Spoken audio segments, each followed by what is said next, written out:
안녕하세요. 안녕하세요. 안녕하세요. 제이리스의 장재원 과장입니다. 장재원 과장입니다.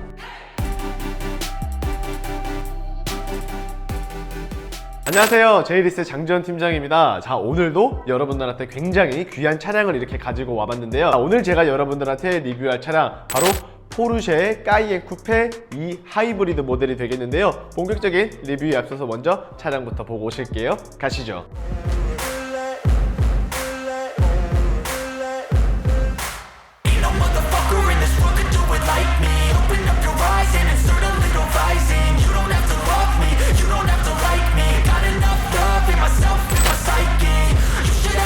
본격적인 리뷰를 한번 시작을 해볼 텐데요. 오늘 제가 가지고 온 차량 앞서 말씀드린 것처럼 포르쉐의 까이엔 쿠페인데 일반 내연기관의 가솔린 모델이 아니라 플러그인 하이브리드의 방식을 가지고 있는 차종을 이렇게 가지고 와봤습니다. 컬러 같은 경우에는 외장은 크레용, 그리고 내장 같은 경우에는 브라운 시트가 되겠는데요. 사실 일반적으로 내연기관의 가솔린 모델들에 비해서 하이브리드가 요즘 들어 굉장히 많이 팔리고 있는 것은 사실입니다. 자, 왜 그러냐? 일단 제가 봤을 때는 크게 장점을 두 가지 정도로 뽑을 수 있을 것 같은데요. 자, 첫 번째 이유 같은 경우에는 어찌 되었든 같은 양의 휘발유를 주유한다라고 하더라도 전기 에너지로 갈 수 있는 거리가 있기 때문에 연비가 그만큼 더 좋다, 그래서 유지비가 조금 더 덜 든다 라는 장점이 첫 번째로 있고, 그 다음 두 번째 같은 경우에는 엔진이 기본적으로 3000cc라는 것은 동일하지만 여기서 추가적으로 전기 모터도 가지고 있기 때문에 출력이나 토크가 그만큼 더 향상이 되어서 훨씬 더 재밌는 운전을 해줄 수 있다는 장점을 뽑을 수 있을 것 같습니다. 일단은 이 차량 같은 경우에는 플래티넘 에디션입니다. 그렇기 때문에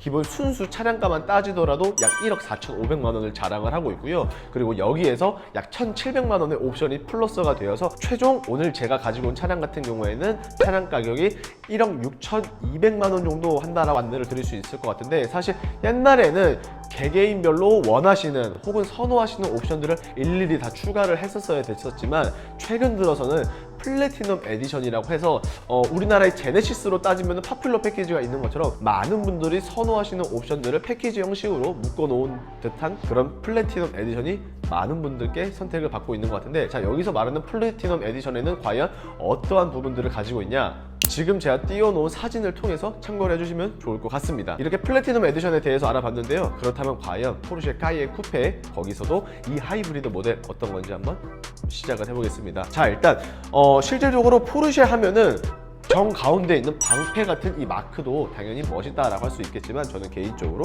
이 포르쉐만에 갖고 있는 4점씩의 라이트도 굉장히 멋있지 않을까라고 생각을 하고 있습니다. 일반적인 라이트가 아니라 이 4점씩 같은 경우에는 PDSL 그리고 PDSL 플러스가 나눠지는데, 파나메라 같은 경우에는 플러스를 원한다라고 하셔도 그냥 일반 PDSL이 들어가고요. 그 다음에 카이엔 같은 경우에는 PDLS 플러스가 넣을 수가 있는데, PDLS와 PDLS 플러스는 당연히 플러스가 더 좋다는 것은 어느 정도 짐작을 할 수 있는데, 흔히들 생각하시기에 벤츠로 따지고 본다면 디지털 라이트, 그리고 BMW로 따지고 본다고 보면은 레이저 라이트처럼 굉장히 더욱더 야간 시에도 향상된 불빛의 밝기를 볼 수 있는 기능이다 라고 안내를 드릴 수가 있을 것 같습니다. 자, 그리고 전체적으로 사실상 크롬이 전면에서는 많이 보이진 않고 거의 없는 것처럼 보이고 있습니다. 지금 보여주는 것 같은 경우에는 이 부분 같은 경우에는 라이트 바로 하단부에 있는 라이트 같은 경우에는 깜빡이 위치를 해주고요. 그리고 그 외쪽으로 보시면은 사실상 크롬은 전혀 한 군데도 없고 그냥 플라스틱 마감으로 되어 있는 것 같은데,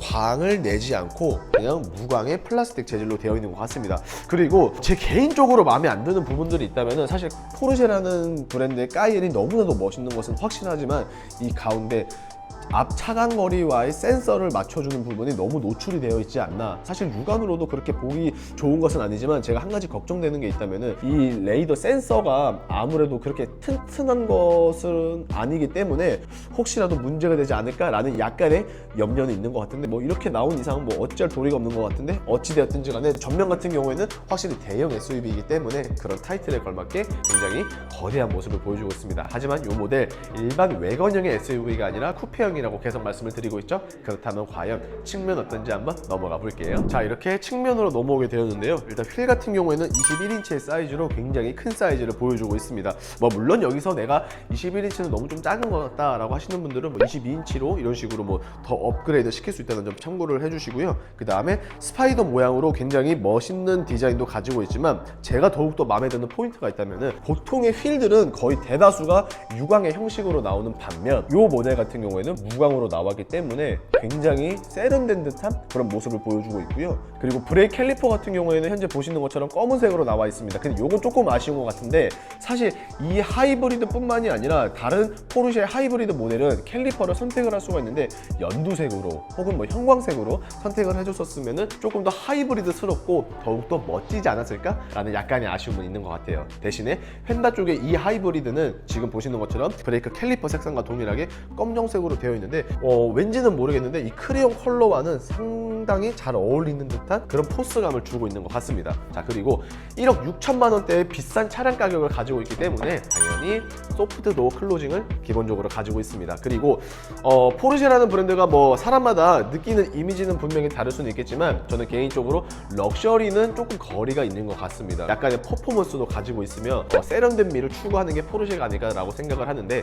그래서 그런지는 모르겠으나 지금 보시는 것처럼 몰딩 부분에 있어서도 그 어디에도 크롬 라인이 측면 전체에서도 보이지 않습니다. 보통은 B필러만 블랙 하이글로시로 해놓고 몰딩은 크롬으로 하는 반면 이 까이의 쿠페 하이브리드 모델 같은 경우에는 B필러 뿐만이 아니라 윈도우 몰딩 부분에 있어서도 모두 다 블랙 하이글로시로 되어 있습니다. 자, 그리고 제가 굉장히 칭찬을 해주고 싶은 점이 있다면은 바로 이 후면 쪽이 아닐까라고 생각이 되는데 사실 일반 SUV였으면은 외건 형태, 기역자 형태를 가지고 있겠지만 쿠페 형태이기 때문에 지금 보시는 것처럼 굉장히 우아하게 잘 깎여져 있습니다. 하지만 쿠페 형태의 최대의 단점이라고 하면은 멋있는 디자인을 가져가는 대신 2열의 헤드룸 그리고 트렁크 공간이 그만큼 삭제가 된다는 단점이 있지만 이런 부분을 조금이라도 완화시키기 위해서 지금 보시는 것처럼 이 도장면과 그 다음에 실질적인 천장의 루프렉과의 차이는 분명히 있습니다. 그래서 도장면을 통해서 쿠페형을 살리면서도 동시에 루프렉을 통해서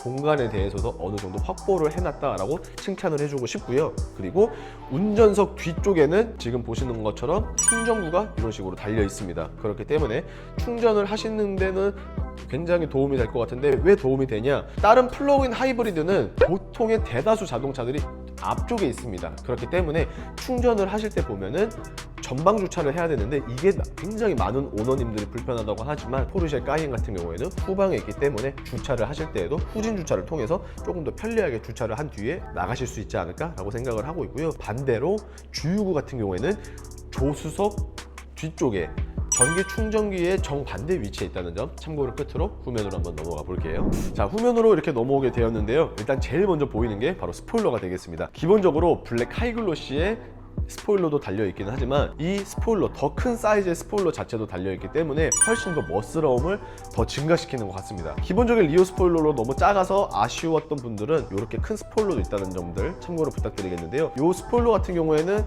내가 원할 때 따로 올리고 내리고 할 수 있지만 일반적으로 그냥 자동으로 세팅을 맞춰 놓으시면은 어느 정도 속도를 도달을 하면 올라오고 반대로 속도가 일정 이하로 떨어지게 되면 다시 내려간다는 점 참고 부탁드리겠습니다. 그리고 펜다 쪽에 이 하이브리드 레터링과 동시에 뒤에 까이엔이라는 모델 명칭의 레터링 또한 검정색으로 되어 있어서 굉장한 포스감 나를 주고 있고요. 그리고 포르쉐 하면은 방패도 방패지만 이 테일 램프를 절대 저는 무시할 수 없을 것 같습니다. 요즘 나오는 차들은 사실 뭐 아이오닉 6도 그렇고 이런 식의 디자인들을 굉장히 많이들 선호를 해서 잘 만들고는 있지만 그래도 원조는 포르쉐가 아닐까라는 생각을 한번 해보고 있습니다. 그렇기 때문에 야간시에 봤을 때는 포르쉐가 확실히 더 자신들만의 존재감을 뿜어내주고 있고요. 그리고 이 차량 같은 경우는 좋으면서도 아쉬운 점이 있다면 바로 하단부가 아닐까 생각이 들고 있습니다. 어찌되었든지 간에 하이브리드라서 그런지는 모르겠지만 디퓨저가 그렇게 공격적이지는 않습니다. 물론 슬롯 자체가 지금 보시는 것처럼 5개로 나눠져 있기는 하지만 디퓨저의 칸막이가 그렇게 공격적이진 않은 것에 비해서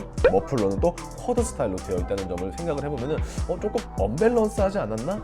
약간의 저는 그렇게 생각을 해요. 차라리 듀얼로 해놓던지 아니면 디퓨저를 조금 더 멋있게 해줬었으면 어땠을까라는 아쉬움은 분명히 있는 것 같고요. 그리고 약간의 아쉬움은 있는 것 같지만 그래도 좋은 점이 있다면은 굉장히 정숙합니다. 지금 현재 시동을 걸어놨음에도 불구하고 전기 모드이다 보니까 그 어떠한 소음도 들리지 않습니다. 제가 지금 이렇게 그렇게 말을 하지 않았음에도 불구하고 배기음에 대해서는 일절 들리지 않기 때문에 소음 부분에 있어서는 확실히 더 좋지 않을까라고 생각이 되고요. 그 다음에 트렁크 공간 같은 경우에는 사실 쿠페형이기 때문에 어찌되었든 쿠페라서 외관형에 비해서는 트렁크가 조금 삭제가 될 수밖에 없습니다. 하지만 대형 SUV다 보니까 기본적인 사이즈 나쁘지는 않다라고 생각을 해보시면 될 것 같은데, 뭐 개인마다 조금의 차이는 있으니까 가볍게 넘어가고요. 대신에 저는 개인적으로 지금 보시는 것처럼 히든 스테이지가 거의 공간이 없다는 것은 조금 아쉬운 것 같아요. 하지만 이 차량 같은 경우에는 에어 서스펜션을 가지고 있기 때문에 지금 보시는 것처럼 트렁크 안쪽에서 보시면은 지상고 높낮이를 조절할 수 있는 버튼들이 있다는 것 한번 참고로 부탁드리겠고, 실내는 어떤지 한번 바로 넘어가 볼게요. 자, 이제 실내를 한번 리뷰를 해볼 텐데요. 그 전에 제가 측면에서 깜빡 설명을 놓친 게 있는데, 바로 도어 램프가 뭐 밝아봐 잘 안 보일 수는 있지만 이렇게 포르쉐라는 도어 램프가 함께 들어가고 있습니다. 그리고 어찌 되었든지 간에 차량 가격이 1억 6천 정도를 자랑하고 있어서 당연히 1, 2열 모두 압축 도어가 들어가는 것도 있고요. 거기에 추가적으로 보시게 되면은 이게 보일런지는 모르겠는데 이런 식으로 이중 접합 유리가 들어간다는 점 참고로 부탁드리겠습니다. 자, 그리고 시트 같은 경우에는 브라운입니다. 사실 포르쉐를 레드 시트를 선호하시는 분들이 굉장히 많고 저 또한 그 중에 한 명이었는데, 오늘 그러한 이미지를 약간 깨지 않았나? 라고 생각이 될 정도로 브라운은 레드 컬러에 비해서 상대적으로 묵직하면서도 동시에 나름의 고급스러운 느낌을 살려주고 있네요. 자, 그럼 실내 한번 탑승해 보겠습니다. 자, 일단은 탑승을 하게 되었는데요. 제가 지난번 포르쉐 리뷰에서도 어느 정도 말씀을 드렸었지만 이제는 시동 걸 때 굳이 차키를 이용하지 않으셔도 됩니다. 기본적으로 탑재가 되어 있기 때문에 플라스틱을 돌려만 주시면 된다는 점 참고로 부탁드리겠고요. 자, 포르쉐, 야, 굉장히 멋있습니다. 일단 전체적인 느낌을 한번 쭉 보시게 되면은 좌측부터 시작을 해서 이런 식으로 쭉 들어간다라는 점 참고로 부탁드리겠습니다.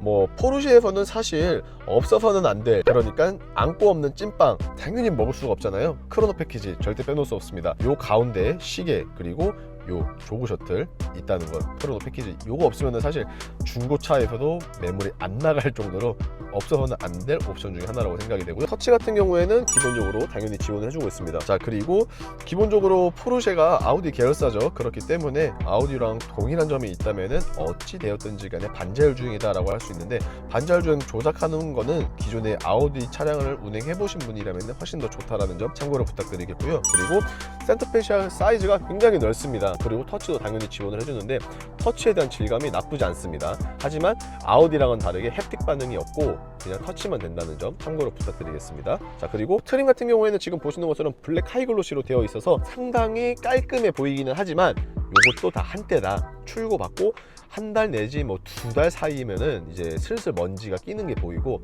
장기수도 노출이 많이 되다 보니까 내구도에 있어서는 사실 저는 개인적으로 요 블랙 하이글로시를 선호하지 않다는 점. 하지만 이게 웬걸일까요? 자, 가운데도 온통 다 블랙 하이글로시로 지금 되어 있습니다.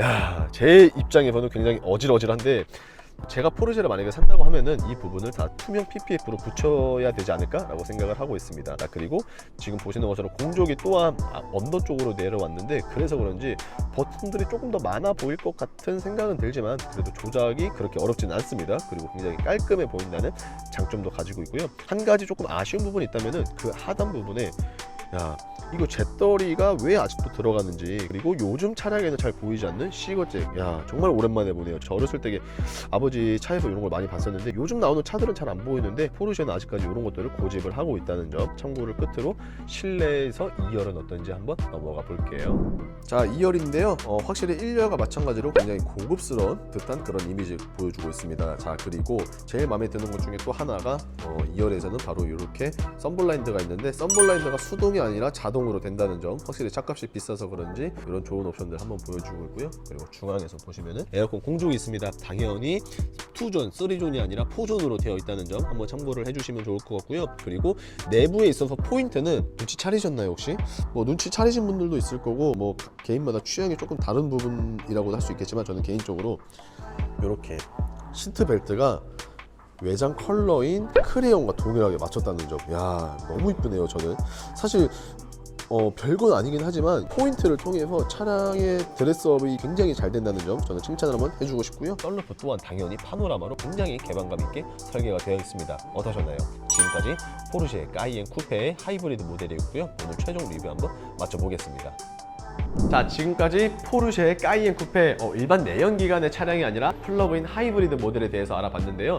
포르쉐 사실 뭐 말할 게 따로 있을까? 라고 생각이 됐는데 포르쉐 까이엔 쿠페 같은 경우에는 기본적으로 내연기관이든 아니면 하이브리드든 관계를 하지 않고 1년 반 이상 거의 뭐 2년에 가까운 시간이 걸린다라고 하는데 놀랍게도 이 차량은 한 달도 걸리지 않았습니다. 왜 그렇게 가능하냐고요? 바로 저희가 미리미리 준비를 해놓은 선발주 물량이기 때문에 남들보다 훨씬 더 빠르게 안내를 드릴 수 있었는데요.